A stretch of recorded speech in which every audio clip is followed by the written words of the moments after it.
The thing is that Custom Shop, it was a laboratory of pioneers. John Cruz was there, and he was responsible for a lot of guitar projects and for replicating guitars of the stars. In the 50s, offered to paint the guitar in any color for an additional 5% of the cost. Apprentice something in the master build. Apprentice master build. What? Wait guys, the master build, you're promoting it, preaching that this is a guitar that was made by the one master from the beginning to end. So this is nonsense. Hello friends, here's with you Dr. Nitra and Vasily Sidorok. This time we will talk about Fender Custom Shop. So, let's go.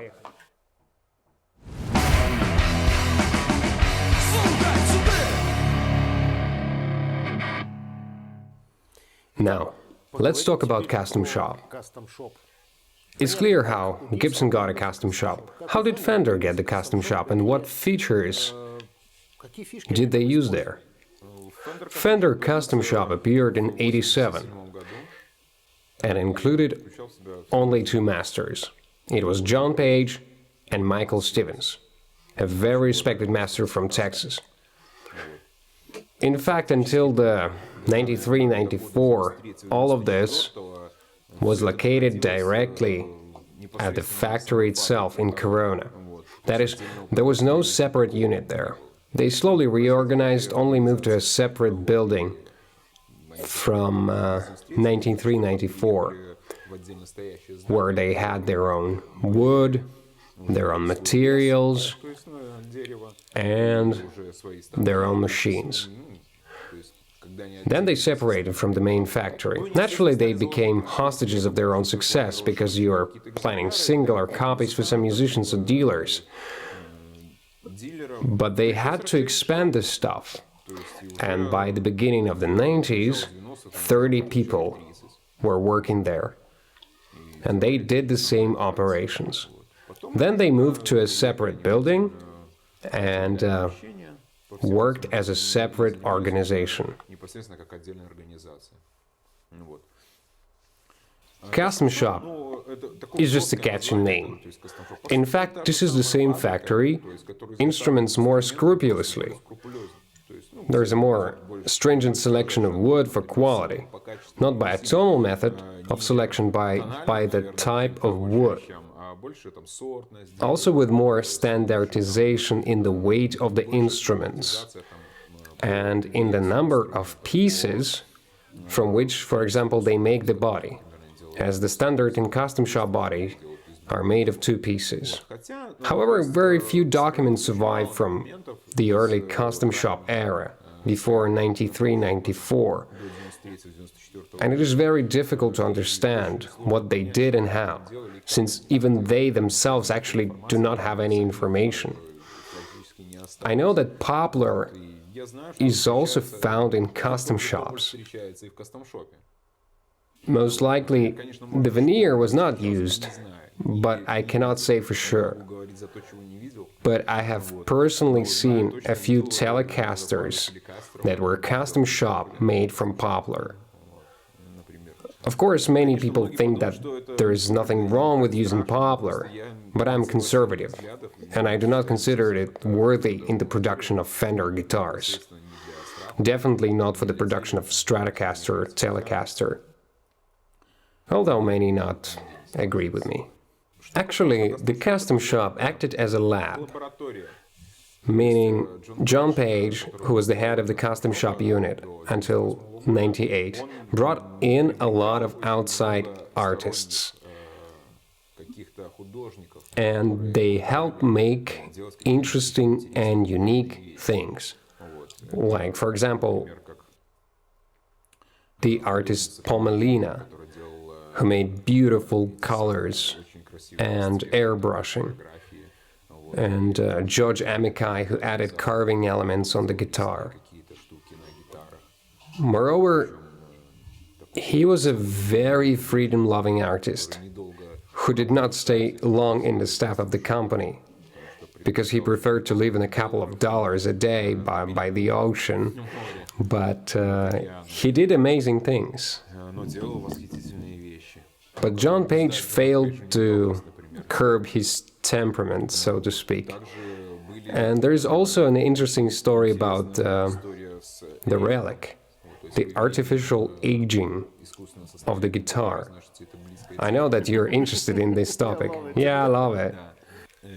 The first relic prototypes were presented in 1996 at the NAMM show.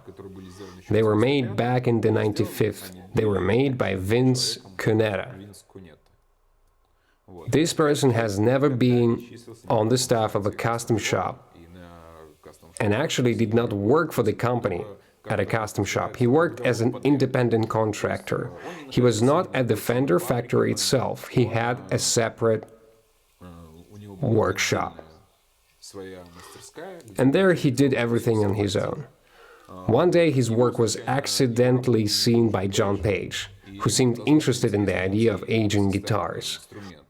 There's also a story about Keith Richards, who was sent guitars by Fender, and then he said to them, "Oh, they're too shiny, bid them up, because I feel sorry for playing them." But actually, it's just a good story, it's a lie. In fact, John Page just saw his work somewhere, and he was interested in this idea.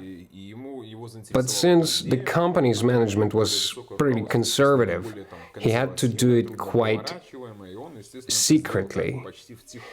He agreed with him to make several prototypes. He sent him bodies, necks, and he made his first replica work. And John Page decided to present them at the exhibition. He showed them, and people got interested, and people liked the idea. I'm pretty wary of the relic, so to speak. I'm not a big fan of it. I love when guitars age naturally, but this is just my opinion. But I can say that any relic guitar what is its charm? Why do people like it? And why is it so interesting? Because when you buy a very expensive instrument, you are naturally afraid of the first chips, scratches and the like.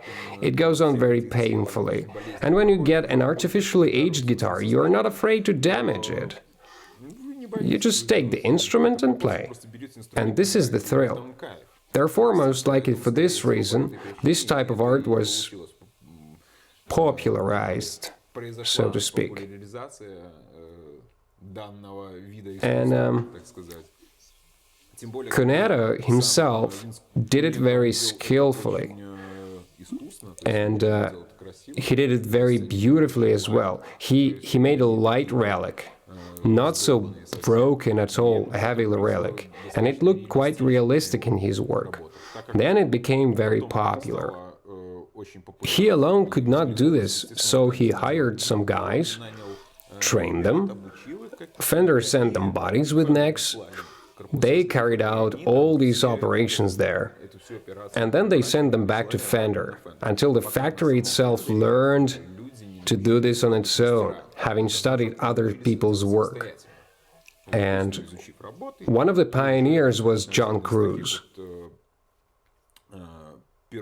He was responsible for many projects involving the production of replica guitars of stars, such as Stevie Ray Vaughan, for example.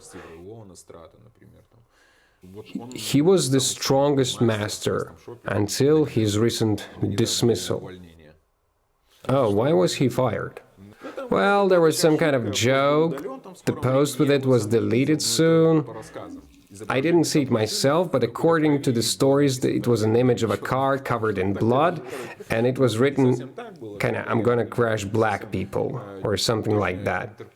Maybe it wasn't quite like that, but I probably don't interpret quite accurately, but something like that. And he was fired in disgrace, although he worked in the company for 30 years, and he started there as an apprentice at a custom shop, and then became one of the leading masters on a custom shop.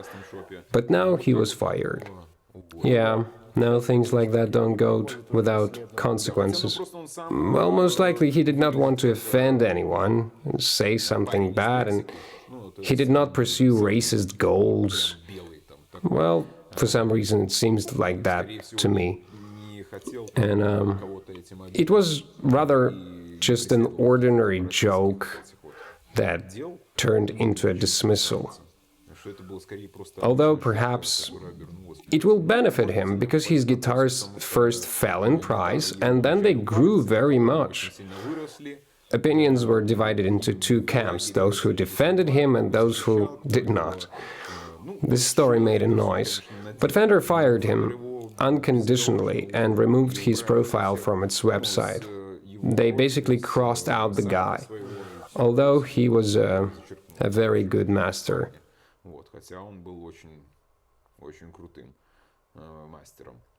What else? Oh, 1998, most of the masters left. Young blood appeared, strong marketing began, and a little bit not philosophy pursued by John Page himself. In 1998, he left the post of director of a custom shop. He moved to a Fender museum or something to do with this topic, I don't know.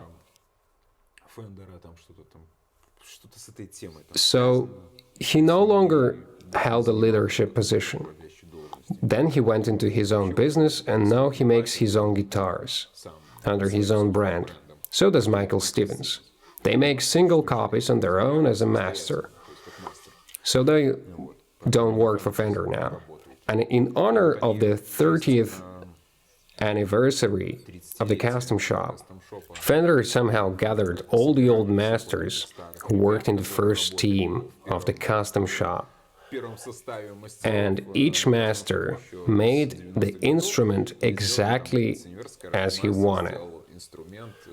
And they presented this in honor of the 30th anniversary of the custom shop. It was in 2017.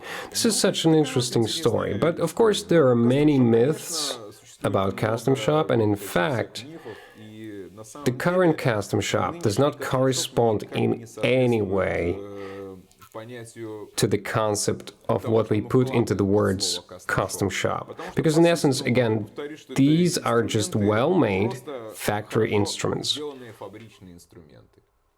Because it cannot be called a custom shop in the usual sense of the word.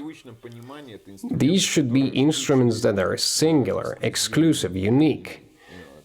And it is clear that such instruments are still being found in custom shops. And 10 masters, or how many there are, not that many, who have the title of the senior master builder. They produce such instruments, the unique ones. But they cost a lot of money. $50,000, for example. Shishkov recently released some kind of violin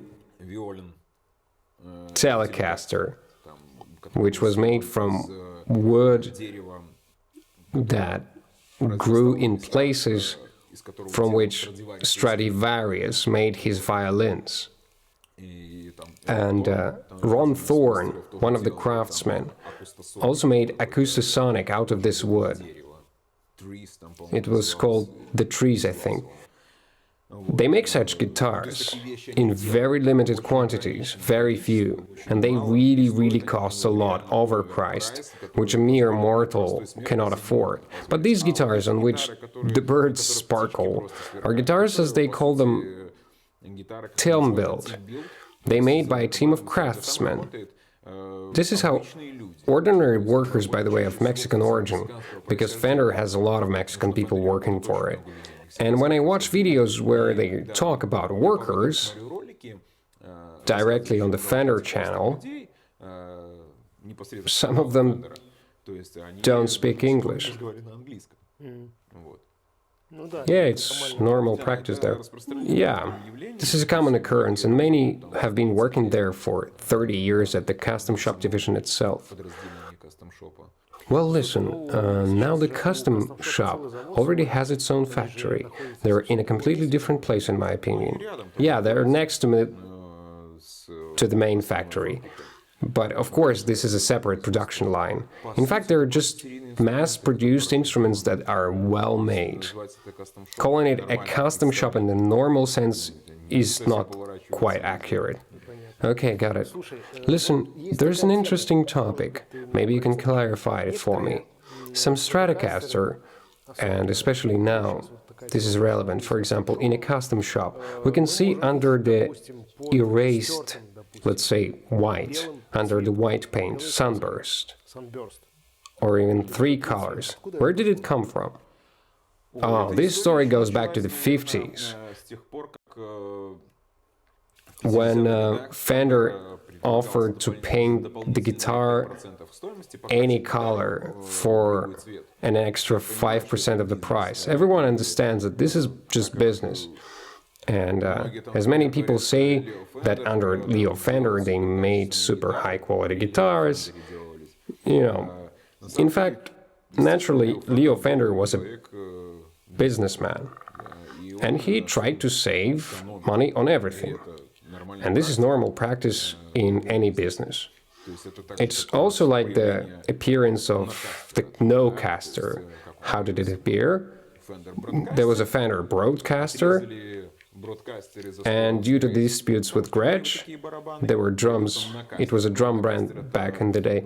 Nocaster appeared, but Nocaster was a popular name, like Smith Strat era we talked about before.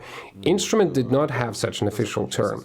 Then, when these stickers ended, they renamed the series to Telecaster and began to glue Telecaster stickers.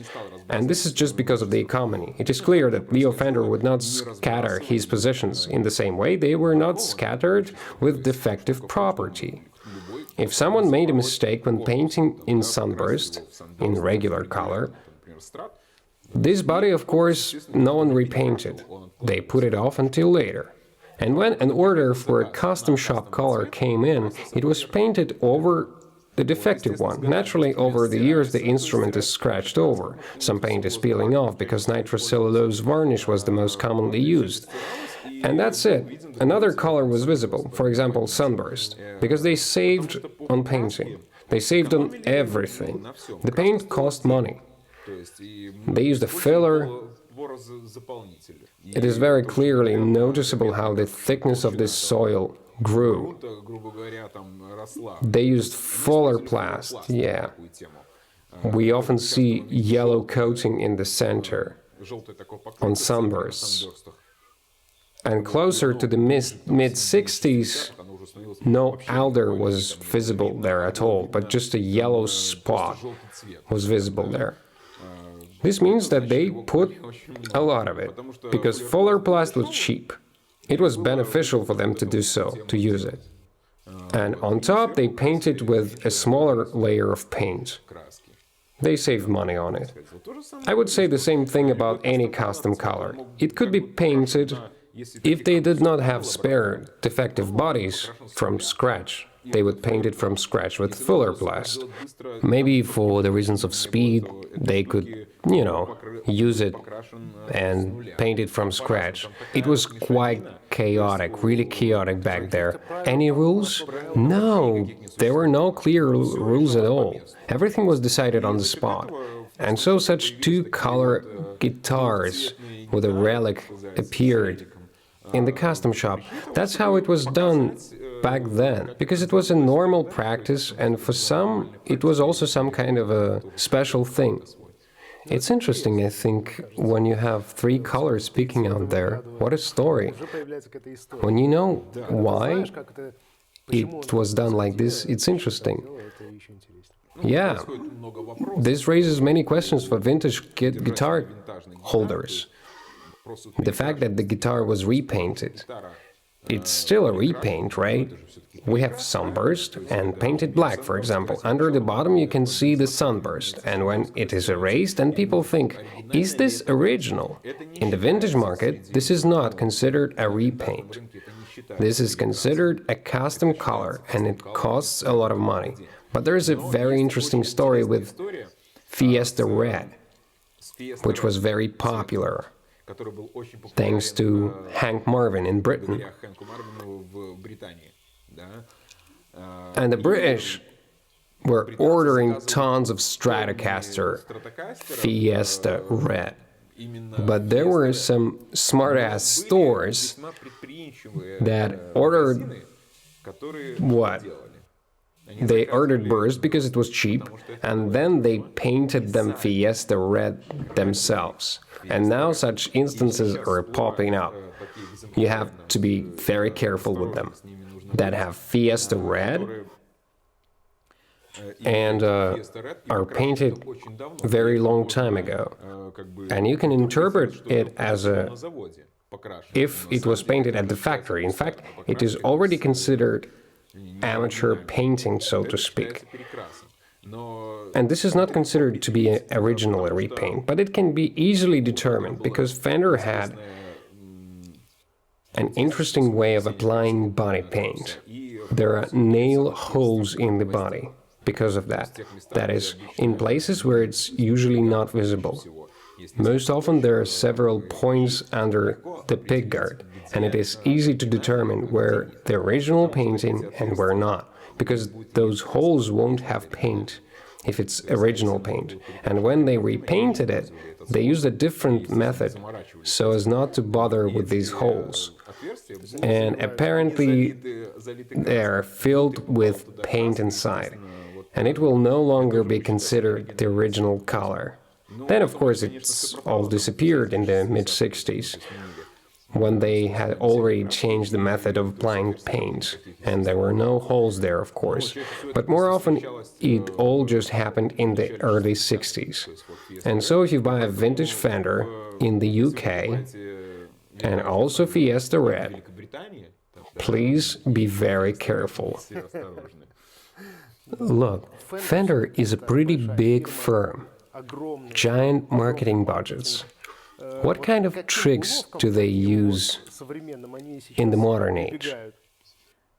You know, the first thing that comes to my mind is what I recently saw on Instagram.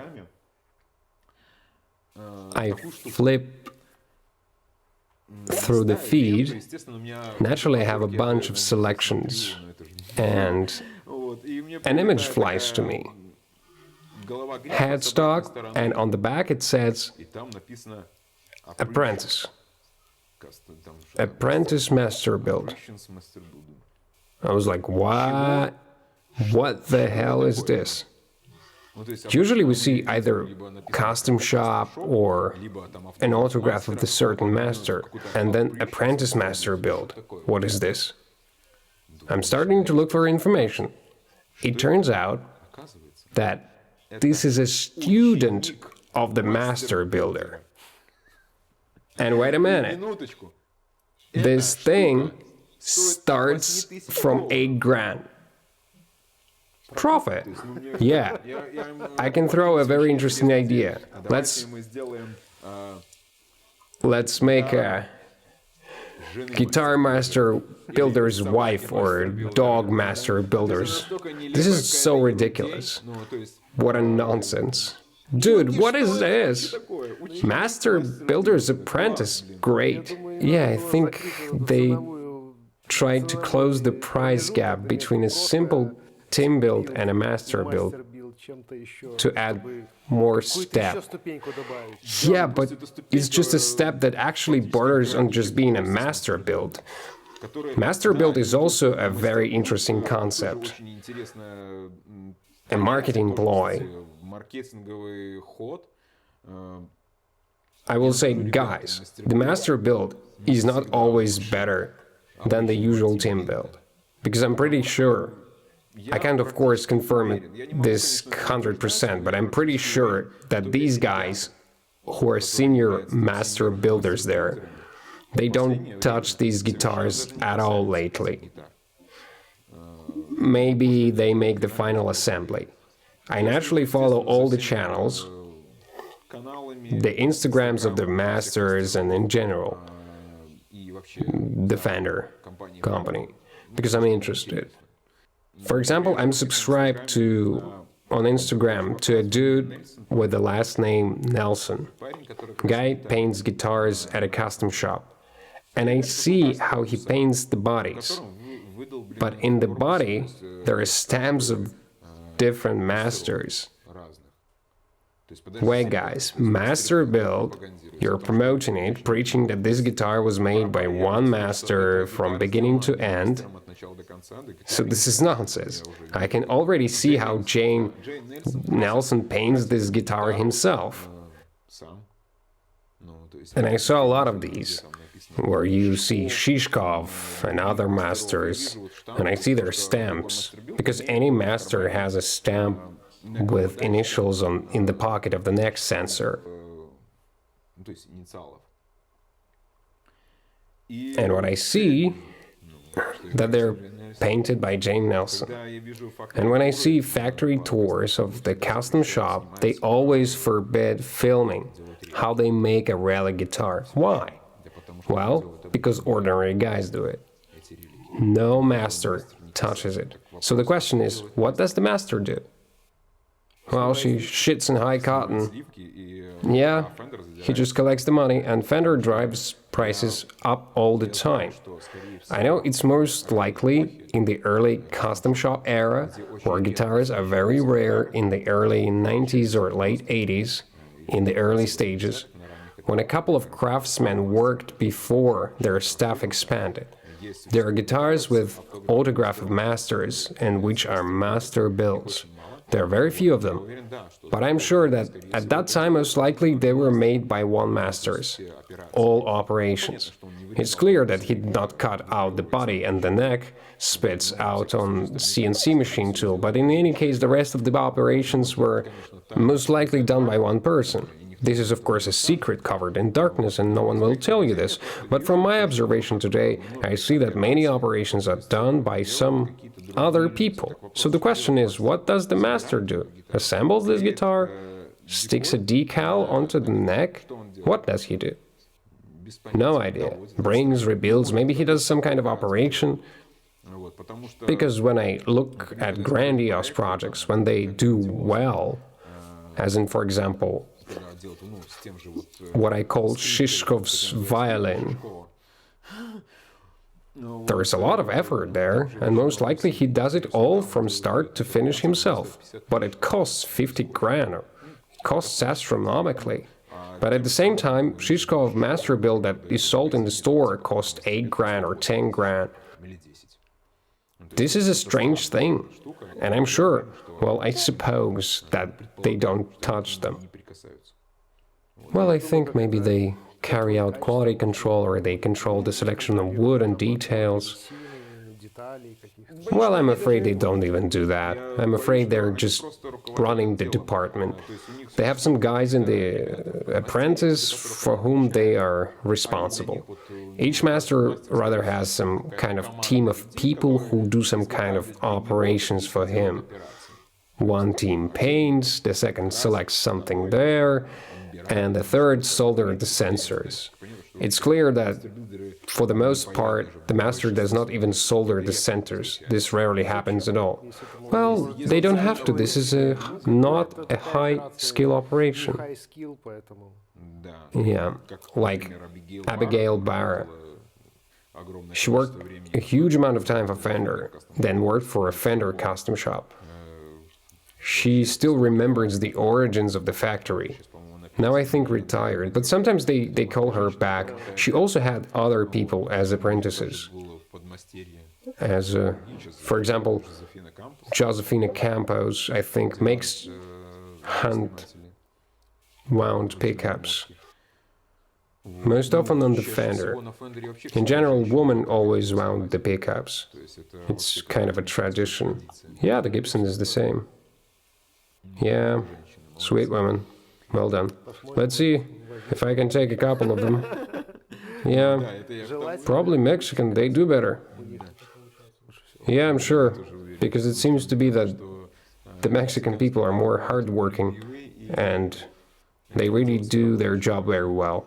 Listen, how many guitars are in your collection now? And what?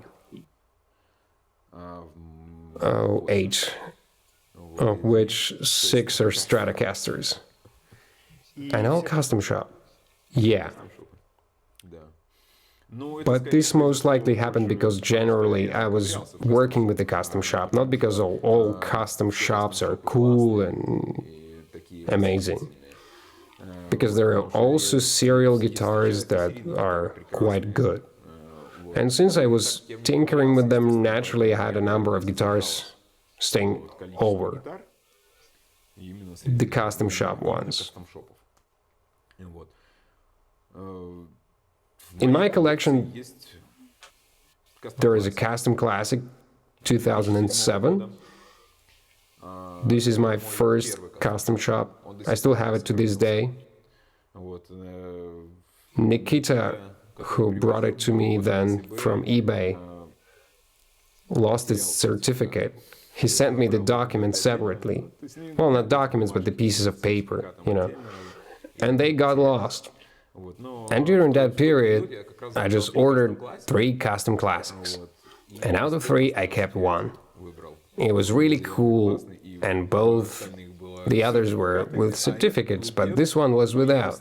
But of course I didn't deceive anyone, because it was possible to twist the neck plate later, because they're, you know, they were about from the same period. And the second John Page of the 96, I had a bird's eye neck. It was constantly twisted. Such a problematic guitar. And eventually, out of 3, I still have a custom classic. This is my first custom. And he was the very first that came to me. Because at that time, custom classics were not an expensive custom shop. This is actually my American standard, because it is based on the American standard. And that's how it stayed with me.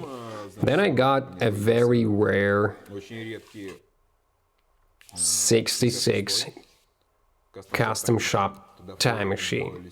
At that time they had such a series in 2000s. And it looked completely authentic to the original Fender. Not like they do now. For example, they do 57th Strat, and so it has a radius of 9.5 and thick frets. And back then they were made in such a way that they're fully corresponded to a specific period of time. They had thin frets and a radius of 7.25. I have one of the old stock 66th. Very curious guitar and very rare. Its fingerboard is not made of Indian rosewood, as was used to the maximum at that time, but made of African rosewood. I also have the 56th Strat, also in new old stock, in desert sand, with a sonodated pickguard. This guitar, I still remember buying it from a guy from Hawaii. Unusual, yeah. Usually you buy from continental America, and it was guitars straight from Hawaii. It also stuck with me. So this is the third one, and the most funny thing is that the second custom shop guitar I had was a master build. I have a master build from Denis Galushka. This guitar was released in honor of the 20th anniversary of the custom shop. Every master made such a guitar. And it is some kind of mix between a 66 Strat and something modern. It has a tremolo on 2 screws, as in American standard, or as in custom shop classic. We can call it that, but it has a vintage neck with a big hat, like in the 66, but it has varnish pegs on it. It has a modern radius of 9.5, thicker frets, vintage anchor, and ash wood. It has Texas special pickups in the neck and the middle. That is such an unusual model, which has no relation actually to any period and any model. They just released this in honor of the 20th anniversary of the custom shop in 2007. I bought it very interestingly for some ridiculous money by chance on eBay. One of the stores put it up for sale at Christmas. There were a couple of these guitars. One was Yuri Shishkov in Candy Apple Red, and my Strat was in Sonic Blue. By the way, they're in the Closet Classic. That is when the guitar has basically no physical wear and tear, and if they bought it, played it, and threw it into the closet for 50 years, and it stood there. The varnish cracked, the details faded, everything turned yellow, but without physical wear. I really like this kind of artificial aging, because you can put your marks on it, but at the same time, it looks like new, which I really like. I remember now how I open eBay, and it appears. I just went in 5 minutes ago and it wasn't there. These two guitars appear, and I'm like, wow, Sonic Blue. I click buy, and a minute later the second one disappears because there was some kind of ridiculous price, 25 grand or something. At that time it was certainly not a super small price, but compared to other master builds it was very cheap. Now it's probably worth 8,000. Because Customshop and master build cost some crazy money. Yeah, after COVID, prices have skyrocketed in general. I have 69 Strat. This is one of my main Stratocasters. The ones I mentioned, I rarely use. I keep more as an investment package for my children. Someday they will sell and buy an apartment in Miami. Well, it's quite possible, why not? Yeah, if we look at the trend, now the Baster build costs some big money. And in comparison with the money I paid 12, 13 years ago, the price has tripled by now. It could very well happen in 30 years. Well, a couple more of those pumps of the guitar market, and there will be an apartment in Miami. The main thing is that the real estate market should hold on a little. Yeah, there's a 69 black Strat with a light relic. I would not even say that this is a relic. The certificate simply says it's a relic, but it also looks more like a closet classic. I played it for a long time. It was my main instrument. I bought it from one of my students. I used to teach, well, for the beginners mostly, and I had a student girl who's very, very talented. And she moved away, and she doesn't live here now. So, she bought this Strat, and when she left, she sold it to me. Very cool Strat. I also love it very much, and I have recorded and played a lot on it. So it's not quite in such a brilliant shape anymore, if you know what I mean. When others went to sea vacations, I bought guitars and wore rags.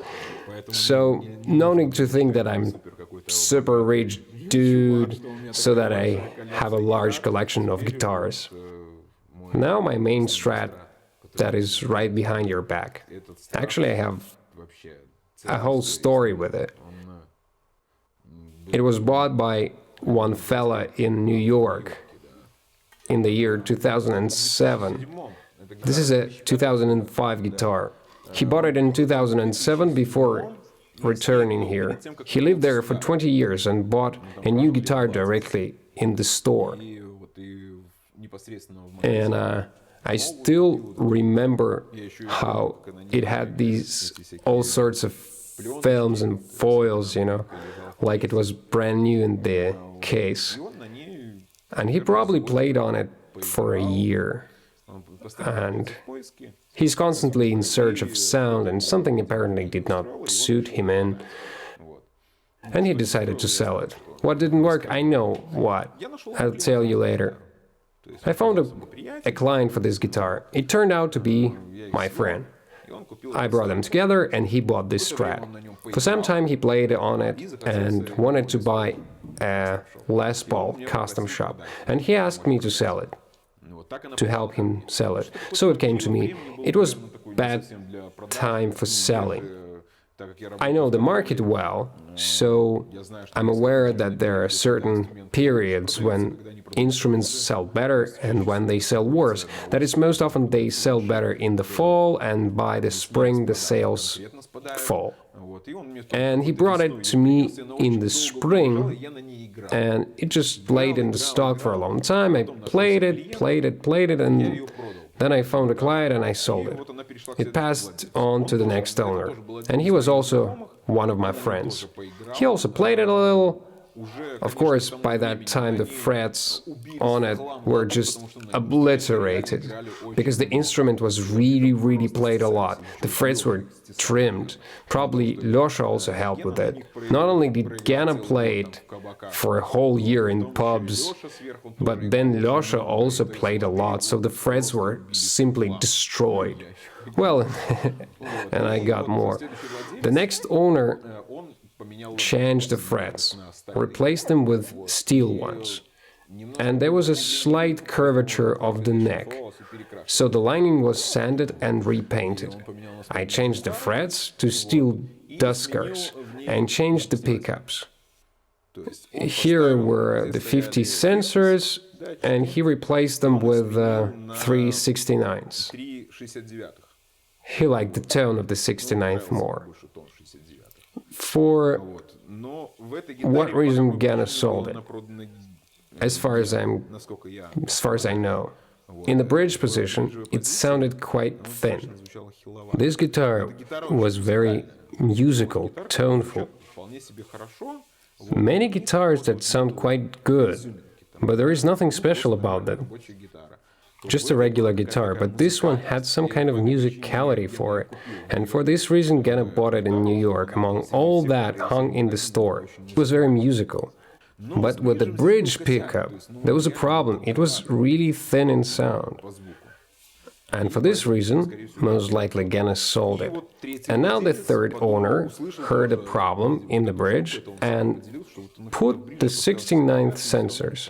And then he brought in a Seymour Duncan of the Yngwie Malmsteen signature here. How much is there? 25 kilo ohm. And everything straightened out. Everything fell into place. The pickup now sounds on par with all others, and there is no more fineness in the bridge anymore. That was resolved by replacing the pickup. There have been many adventures with this guitar. Losha, the second owner, broke both the lever, and part of the lever remained in the keel. And then he drilled it, and it turned out not very good, and as a result the keel changed to the original. They put general replacement for Fender, original steel keel. There's a cool story with a worn logo on the headstock. This is when the frets changed. The master was not aware that this was a decal, and it is applied on the top of the paint, and after lacquering a part of the neck, sealed the logo with masking tape, and when he took it off, the logo was slightly turned off, and he was like, "Oh, whoa, what the hell? Vintage." Yeah.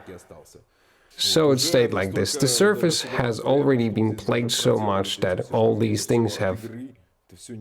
It was an NOS guitar, and now of course it looks like NOS from the years of playing it. But it's in player condition. Yeah, that's natural relic. Yeah, acquired such a natural relic. The next owner. Well, then this guitar again, after Andre came to me for resale. And for a long time I had it, and I played on it, even some concerts, we even recorded something. So the guitar returned to me again and again, and the next owner was Igor Vereshkevich from the band Krama. He also bought it, but he did not have it for a long time, for a couple of months. Then he bought another Strat, and he liked it more. And he brought it to me again and said, "Let's sell it." And I'm like, damn, why are you constantly coming back to me, guitar? So I bought it. It stayed with me. Well, now it's my #1 Strat. Before it was the 69th, I played it a lot and recorded everything, but this guitar replaced it. Although they are just different, because my 69 is also very good musical and toneful, very good guitar, and I love it very much, but for now it retired for a well-deserved rest. And for the last few years I have been playing this Strat. I played so many concerts on it. It just always sits perfectly in the mix. It doesn't push, it's not thin, it doesn't sting, nothing of this kind. It just fits perfectly into the minimum post-production stuff. Yeah, absolutely. You can always record a guitar well. As we see these funny videos on YouTube, when they compare the master build with the Chinese Squire. See how the Chinese Squire sounds great. Well, guys, come on. You can record any guitar cool if you know how. And you can make one guitar sound bad and make the other well. And I know for sure that if I take it to one of the concerts, it will not let me down. Will you play for us? Play. And we will write it all down so that everything is fair, not for two microphones, but just for on this Zoom. Put it next to the amplifier and see how it records everything. Let's go.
The Strat sounds absolutely amazing. I've only seen a couple of these instruments, and surprisingly enough, all of these were Vasily's instruments. If you have not subscribed to this channel yet, subscribe, press the bell, hit the likes, Write your questions in the comments and go to my Patreon. There is a lot of interesting information for guitar makers out there. And now, I say goodbye to you, but not for long.